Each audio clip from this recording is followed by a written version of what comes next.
Every morning, she mopped the halls no one cared to walk on. To most, she was invisible, just another base cleaner with a forgotten past. But when the general recognized her from a war long buried, he didn't just thank her. He stood at attention and saluted first. The mop handle slipped slightly in Maria Santos's weathered hands as she guided the worn strings across the polished linoleum floor of the Pentagon's East Corridor, leaving behind the faint scent of industrial disinfectant that would mark her passage through these halls long after her shift ended. At 5:47 a.m., the building was nearly empty, populated only by security personnel and the invisible army of custodial workers who maintained the operational heart of American military power while the decision-makers slept. To anyone who might have noticed her methodical progress through the endless maze of corridors, she was exactly what her employment badge indicated: a contract cleaner whose primary value lay in maintaining the sterile environment where colonels and generals conducted the serious business of national defense. The other custodial staff called her Ghost when they bothered to acknowledge her at all, because she moved through her assigned sections with silent efficiency, arriving before dawn and departing after sunset without engaging in the casual conversations that typically characterized workplace relationships among people performing similar duties. Officers walked past her working figure without acknowledgement, their minds focused on briefings and strategic planning sessions that required no input from someone whose job description involved removing trash and maintaining sanitary conditions in spaces where classified information was discussed daily. From which city in the world are you watching this video today? If this story intrigues you, subscribe for more untold tales of those who serve in ways we never see.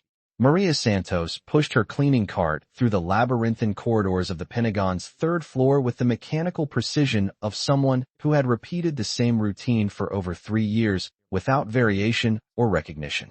The fluorescent lighting cast harsh shadows across her lined face, emphasizing features that suggested a lifetime of hard work and quiet endurance rather than the distinguished service records that characterized the uniformed personnel who populated these halls during normal business hours. To anyone observing her methodical progress through restricted areas that required special security clearance, she appeared to be exactly what her personnel file indicated: a naturalized citizen whose employment history included various custodial positions at government facilities where reliability and discretion were more valued than education or previous experience. The security guards at the various checkpoints knew her by sight rather than name, acknowledging her passage with minimal attention while focusing their real scrutiny on the flow of military personnel and civilian contractors whose business required access to classified areas where sensitive information was routinely discussed. Her cleaning supplies and work schedule granted her access to areas that most Americans would never see. But this privilege was viewed as necessary rather than remarkable. Someone had to maintain these spaces, and custodial personnel were generally considered invisible components of facility operations. Maria's cleaning cart contained the standard array of commercial cleaning products, industrial-grade vacuum equipment, and specialized supplies required for maintaining the sterile environment that characterized high-security government facilities. But hidden beneath the routine cleaning materials, carefully secured within a locked compartment that appeared to contain spare supplies, were personal items that she had carried with her for over 2 decades. Items that told a very different story about her background and qualifications than her current employment might suggest. Colonel Henderson emerged from his office carrying a stack of classified briefing materials, his attention focused entirely on the urgent intelligence reports that required his immediate review and analysis.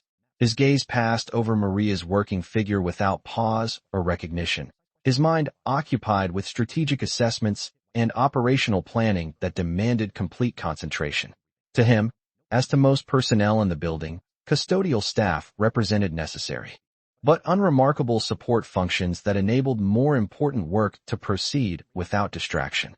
"Excuse me," Henderson said abstractedly as he navigated around Maria's cleaning cart, his tone carrying the casual politeness that characterized interactions with service personnel whose names and backgrounds were considered irrelevant to the serious business of military planning and national security operations. Maria nodded silently and moved her equipment to provide clearer passage, her response characteristically minimal and deferential. But as Henderson passed, her experienced eyes automatically assessed his uniform, noting the combat ribbons and deployment badges that indicated extensive field experience in operations that she understood with professional competence that her current role would never suggest or require. After Henderson disappeared around the corner, Maria continued her methodical cleaning routine, but her movements carried a subtle precision that suggested familiarity with military environments and operational security procedures that went beyond basic custodial training. Her positioning provided optimal observation of corridor traffic while maintaining the invisible presence that characterized effective intelligence gathering, though such capabilities were completely inconsistent with her official job description and security clearance level. The morning routine proceeded without variation until approximately 8:30 a.m., when the building's normal population of military personnel and civilian contractors began arriving for the daily briefings and strategic planning sessions that constituted the Pentagon's primary mission. Maria's presence became even more invisible as the corridors filled with personnel whose ranks and responsibilities made custodial work appear completely insignificant within the complex hierarchy of military and civilian authority. Major Patricia Wilson approached from the direction of the Joint Chiefs briefing rooms, her stride purposeful and her expression focused on the urgent operational planning that required her immediate attention. Like most personnel in the building, she had passed Maria's working figure hundreds of times without conscious recognition, viewing custodial staff as necessary but unremarkable components of facility operations rather than individuals with personal histories or relevant experience. "Good morning," Wilson said perfunctorily as she passed Maria's position, her greeting reflecting routine courtesy rather than genuine interest in establishing personal connection with someone whose background and qualifications were assumed to be limited to basic cleaning services. Maria's response was characteristic, a quiet nod that acknowledged the courtesy without encouraging further conversation. But as Wilson continued down the corridor, Maria's attention lingered on the officers' uniform decorations, automatically cataloging service ribbons and qualification badges with the kind of detailed recognition that comes from extensive familiarity with military awards and their significance. The routine interaction was interrupted when the building's public address system activated with the distinctive tone that indicated high-priority announcements requiring immediate attention from all personnel throughout the facility. All personnel, General Marcus Thompson, will be conducting facility inspections throughout the building today. Please ensure all areas maintain appropriate security protocols and operational readiness standards. General Thompson's visit is part of routine oversight of Pentagon operations and security procedures. Maria's cleaning routine paused momentarily at the announcement, her hands tightening slightly on the mop handle in a reaction that would have been completely invisible to casual observation but suggested that the name, General Marcus Thompson, carried personal significance that extended beyond routine facility inspections.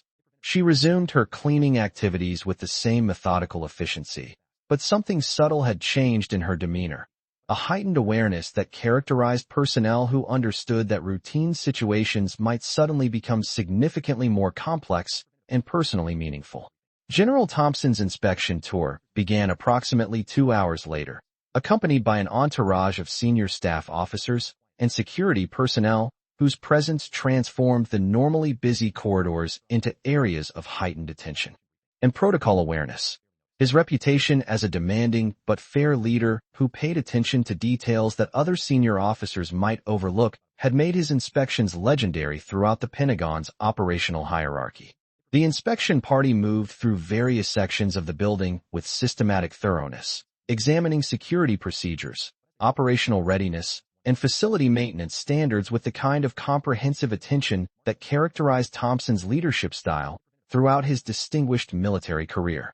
Maria was cleaning the area near the Joint Operations Center when the inspection party approached her section of the corridor. Their conversation focused on security protocols and operational efficiency standards that required continuous monitoring and improvement to maintain the Pentagon's role as the nerve center of American military operations. "Security procedures appear comprehensive," Thompson was saying to his aide as they approached Maria's working position. "But effective security requires attention to every aspect of facility operations, including personnel who have access to sensitive areas during non-operational hours." Maria continued her cleaning routine as the inspection party approached, maintaining the invisible presence that had characterized her work for over 3 years. Her movements were economical and professional, designed to complete necessary tasks without interfering with the important business being conducted by personnel whose responsibilities and authority far exceeded her own. General Thompson's attention was initially focused on the security camera placements and access control procedures that governed entry to restricted areas. His assessment systematic and thorough, as befitted someone responsible for ensuring that America's most sensitive military planning occurred within properly secured environments. But as the inspection party passed Maria's position, something caused Thompson to pause in his conversation and turn his attention toward the custodial worker who was methodically cleaning the area with silent efficiency. His gaze lingered on Maria's profile for several long seconds, his expression shifting from routine inspection assessment to something much more focused and intense. Recognition beginning to form as memory patterns connected current observation with experiences from his past military service. Thompson stopped walking completely, his entire inspection party pausing as their commanding officer's attention became fixed on something that had triggered obvious personal significance. The corridor fell silent as senior staff officers waited for Thompson to resume the inspection tour, uncertain about what had captured their general's complete attention. "Ma'am," Thompson said quietly, his voice carrying a different quality than the authoritative tone he had been using for facility inspection commentary. "Could you please turn around?" Maria's cleaning routine stopped immediately. Her hands tightened on the mop handle as she slowly turned to face the general, her expression carefully controlled, but her eyes reflecting depths of experience and recognition that seemed completely inconsistent with her current employment and official background. The moment their eyes met, recognition was instantaneous and mutual. Thompson's expression showed amazement, respect, and something that approached reverence as he processed the significance of finding someone he had never expected to encounter again, particularly in circumstances that seemed to diminish rather than honor her previous service and sacrifice. "Sergeant Major Santos," Thompson said with quiet intensity, his use of military rank and surname creating immediate shock among his staff officers who had assumed they were observing routine interaction with custodial personnel rather than recognition of distinguished military service. Maria's carefully maintained civilian demeanor began showing stress fractures under the pressure of unexpected recognition that threatened to expose background and qualifications she had spent years keeping hidden beneath routine employment and anonymous service. "General Thompson," she replied quietly, her voice carrying the unmistakable tone of military professionalism despite her civilian clothing and current employment circumstances. Thompson's response was immediate and instinctive. He stepped back 2 paces, brought his heels together with precision that echoed through the silent corridor, and rendered a hand salute with obvious respect and recognition of service that transcended current circumstances or apparent positions within military hierarchy. The salute wasn't routine courtesy between military personnel. This was the kind of salute that conveyed profound personal respect and recognition of exceptional service and sacrifice that had earned permanent place in military memory regardless of current employment or official status. Maria's response was equally instinctive. Despite her civilian clothes and custodial employment, she returned the salute with precision that revealed years of military training and service that had never been completely suppressed beneath her current role as invisible support personnel. The corridor remained absolutely silent as senior staff officers processed what they were witnessing. Their commanding general saluting someone they had assumed was civilian custodial staff, treating her with the kind of respect typically reserved for the most distinguished military veterans. "Ma'am," Thompson said after completing the salute, his voice filled with emotion that reflected personal memories and professional respect that had survived decades since their previous encounter. "It is an honor to see you again." Colonel Martinez, Thompson's senior aide, approached with obvious curiosity about the unexpected interaction and the background that had prompted such unusual recognition of someone whose official status appeared to be civilian contractor rather than military veteran deserving of formal military courtesy. "General, if you don't mind me asking, who is this?" Martinez inquired with the careful respect required when questioning senior officers about personal matters that might involve classified information or sensitive military relationships. Thompson's explanation provided context that transformed everyone's understanding of Maria's background and qualifications, revealing service record and achievements that had been completely hidden beneath years of anonymous custodial work in government facilities. Colonel Martinez, this is Sergeant Major Maria Santos, United States Army, retired. She commanded the medical evacuation unit that saved my life and the lives of 43 other wounded soldiers during Operation Desert Storm, when our position was overrun by Iraqi forces and conventional evacuation was impossible. The revelation created immediate transformation in how Thompson's staff viewed Maria, understanding that they were in the presence of someone whose military service had included command responsibility for life-saving operations under combat conditions that tested every aspect of leadership capability and personal courage. Sergeant Major Santos organized and led a rescue operation through hostile territory that required 12 hours of continuous combat operations to reach our position and evacuate casualties to safety. Her leadership and tactical competence meant the difference between survival and death for every soldier involved in that operation. Thompson's detailed account of Maria's service provided insight into military operations and leadership decisions that had occurred under conditions requiring exceptional competence and courage, explaining why he had responded to her presence with immediate recognition and formal military courtesy. Major Wilson, who had passed Maria hundreds of times without recognition, approached with obvious respect and curiosity about service record and achievements that had been completely hidden beneath routine custodial employment that provided no indication of distinguished military background. Sergeant Major, if you don't mind me asking, what brings you to civilian employment here at the Pentagon? Wilson asked with genuine interest in understanding career path and personal decisions that had led from distinguished military service to anonymous custodial work. Maria's response reflected the careful balance she had maintained for years between acknowledging military service and avoiding attention that might compromise her preference for remaining invisible within routine employment that asked no questions about previous qualifications or experience. Sometimes continuing to serve means finding different ways to contribute, Major. Sometimes the most valuable thing you can do is remain present and available, even if that means people don't recognize what you're capable of until circumstances make your background relevant. Thompson understood Maria's explanation with the insight of someone who had made similar difficult career decisions and understood the psychological complexities that often affected veterans transitioning from distinguished military service to civilian employment that utilized different capabilities. Sergeant Major, I remember your unwillingness to accept recognition during Desert Storm. You always insisted that successful operations were team efforts rather than individual achievements. But your leadership during that evacuation operation exemplified the highest standards of military service and personal courage. Maria's discomfort with attention and recognition was obvious, but Thompson's presence and the formal military courtesy he had displayed were making it impossible to maintain the anonymous invisibility that had characterized her employment for the past 3 years. General, I appreciate your recognition, but I'm satisfied with my current position and responsibilities. Military service was something I did. Custodial work is something I choose to continue. Thompson's response demonstrated understanding of Maria's perspective while recognizing that her current employment circumstances didn't adequately utilize qualifications and experience that could benefit military operations and veteran support programs throughout the Pentagon's organizational structure.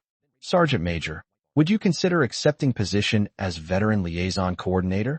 The Pentagon needs someone with your background and experience to help other veterans navigate transition challenges and access appropriate support services. Maria's consideration of Thompson's offer required balancing her preference for anonymity with recognition that her experience and qualifications could benefit other veterans facing similar transition challenges and employment difficulties. The conversation was interrupted when additional senior officers, attracted by the unusual scene of a general saluting custodial personnel, approached to understand the situation and the background that had prompted such extraordinary recognition and military courtesy.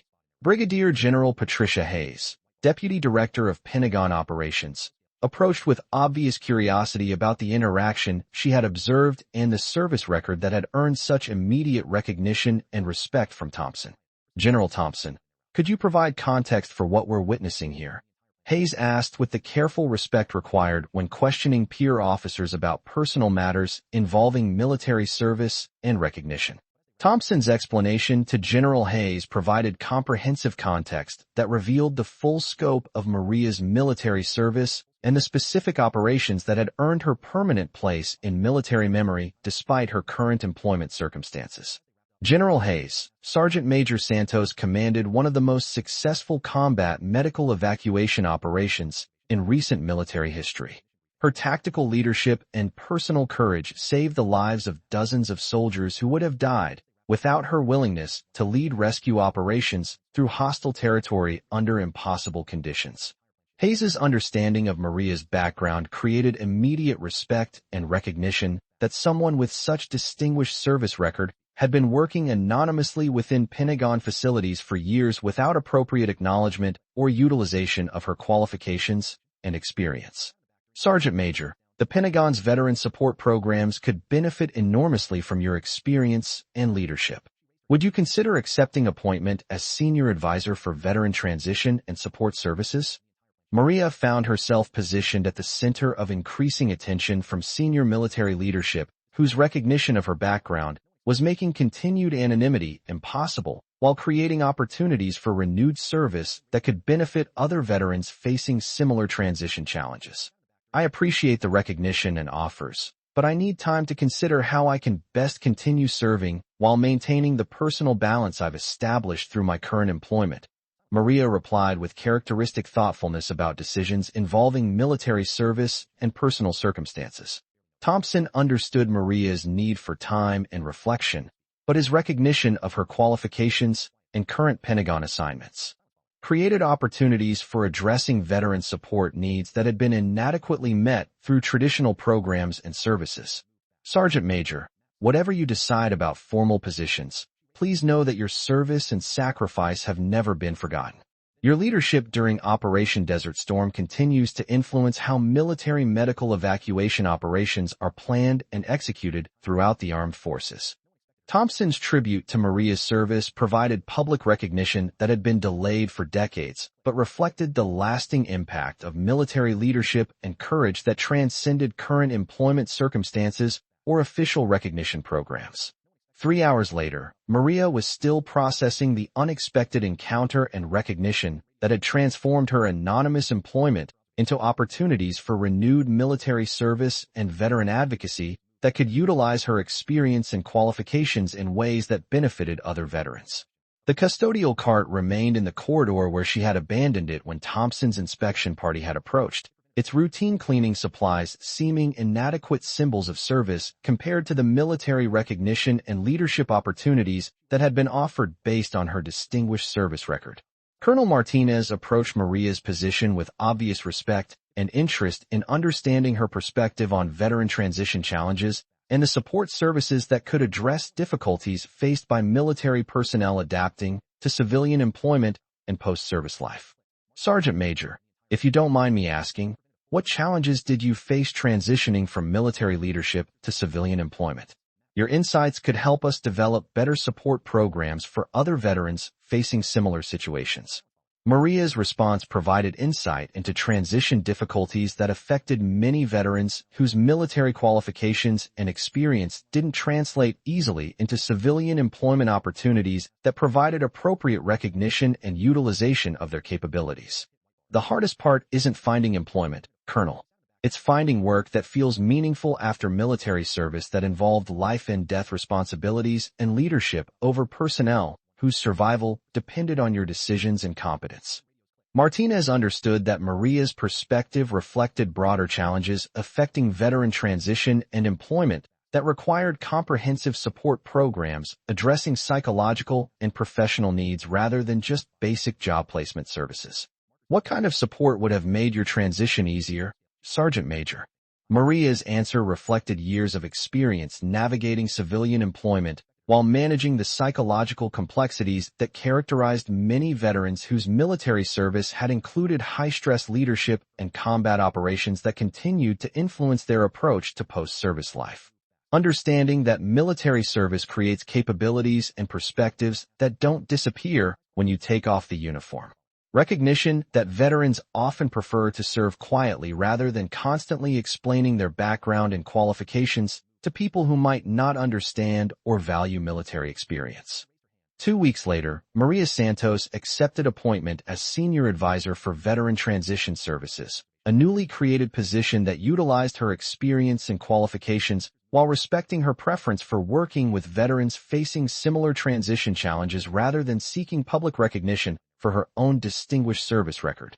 Her first initiative involved establishing support programs for veterans whose military qualifications and experience exceeded their current employment circumstances, providing counseling and advocacy services that addressed both practical employment needs and psychological challenges associated with transitioning from military to civilian service. Some veterans serve most effectively when their capabilities remain hidden until circumstances require their expertise, Maria explained to the Pentagon staff developing veteran support programs. Recognition is important, but continued service is often more valuable than public acknowledgement of past achievements. General Thompson frequently visited the veteran support offices where Maria developed programs that reflected her understanding of transition challenges and her commitment to ensuring that military service and sacrifice received appropriate support regardless of current employment circumstances or official recognition. The most important lesson we learned, Thompson would tell visiting officials, is that distinguished service doesn't end with retirement or civilian employment.